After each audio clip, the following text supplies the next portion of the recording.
Hey everyone, welcome back. Today we're diving straight into a fiery Senate Appropriations hearing where Senator John Kennedy didn't hold back. He took on Biden officials, Smith, Kilby, and others, with pointed questions about Iran, nuclear weapons, and the decline of America's naval power.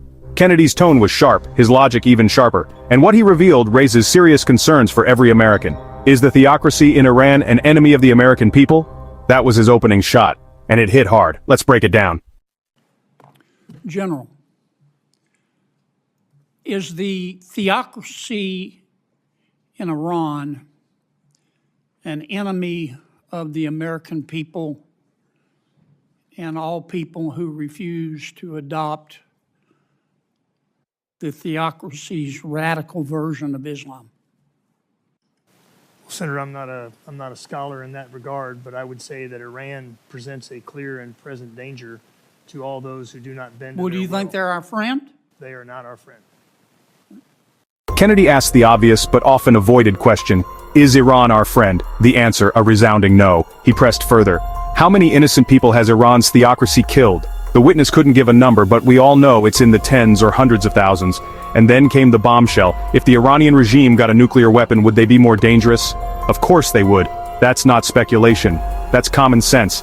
Kennedy wasn't just exposing Iran, he was exposing how unserious our leaders have become in stopping them. If you're finding this as shocking as I am, hit that subscribe button now. And how long have they not been our friend and the world's friend? For many decades, sir. How many innocent people has the theocracy in Iran killed because they refuse to adopt the theocracy's radical version of Islam? I don't have a number, but it's in the thousands. Tens of thousands, right? I would think so, yes, sir. Hundreds of thousands, right? Again, I don't have the exact number, but I would not be surprised if it were. We break down critical moments like this every week, and you won't want to miss what's coming. Kennedy called out the political gaslighting. One of his colleagues had the gall to call America's action against Iran's nuclear program impetuous. Kennedy's reply? Why can't we agree that stopping a terrorist regime from getting nukes is a good thing? This isn't just political theater, this is life and death on the global stage, and some in Washington just don't get it. What's impetuous mean? Well, sir, impetuous means, again, I'm a poli-sci major from the Texas State School. Impetuous means flippant. Yeah, I would say without flippant. thought, without care. Yes, sir. You're not a politician, are you? No, sir, I am not. Okay.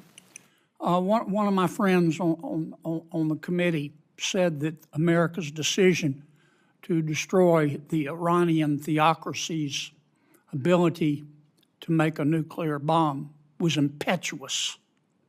Do you think that's an accurate description in light of the theocracy's years of hatred and bloodshed? Well, Senator, I would say it is a good thing that Iran does not have a nuclear weapon. Yeah, I would too. I don't understand why we can't agree on that. I don't.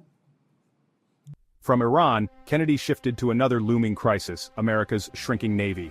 In the past 2 decades, the United States has actually doubled its spending on ships, but somehow we have fewer ships. Let that sink in for a moment. He pressed Admiral Kilby with a tough question. Why are we so far behind China? The answer he got was pretty direct. We're building less, ships cost more, and honestly, we're behind in every ship class. Kennedy wasn't buying any excuses, and really, neither should we. Then came the hammer drop. Kennedy ripped into Congress itself. He mocked the dysfunction, the fake budgets, and the flat-out refusal to even bring bills to the floor. He said it straight, we need a budget that looks like somebody designed the damn thing on purpose. And his warning, don't expect miracles. Let me talk about shipbuilding in a few minutes I have. Mr. Secretary, for the last 2 decades, well, let me ask the Admiral. He's not a politician either. Admiral, in the last 2 decades, we've doubled the amount of money we have given the Navy to build ships. We've actually had fewer ships today because we've retired more than we've built. Tell me why in 30 seconds. Well, the simple answer, sir, is we were building 4 or 5 DDGs a year in the mid-'90s, and we're building 2 a year now. So Why? that's the We've simple given you math. more money. Well, they cost more money, sir. How much money do you need to catch up to China? I'll have to get back to you on the specific answer. I think I'd be satisfied in the meantime to just build at the rate we're supposed to and not be behind. How far behind are we? We're behind in every ship class to different rates, Okay. but at least years.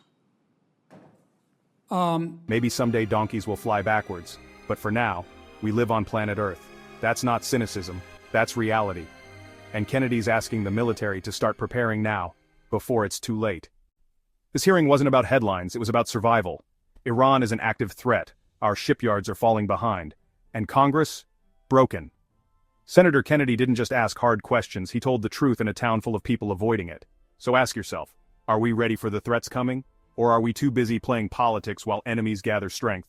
If you care about national security, truth, and accountability, click that subscribe button right now. This channel brings you the clips they don't want you to see, and the commentary that cuts through the noise. Stay informed, stay engaged, and I'll see you in the next one.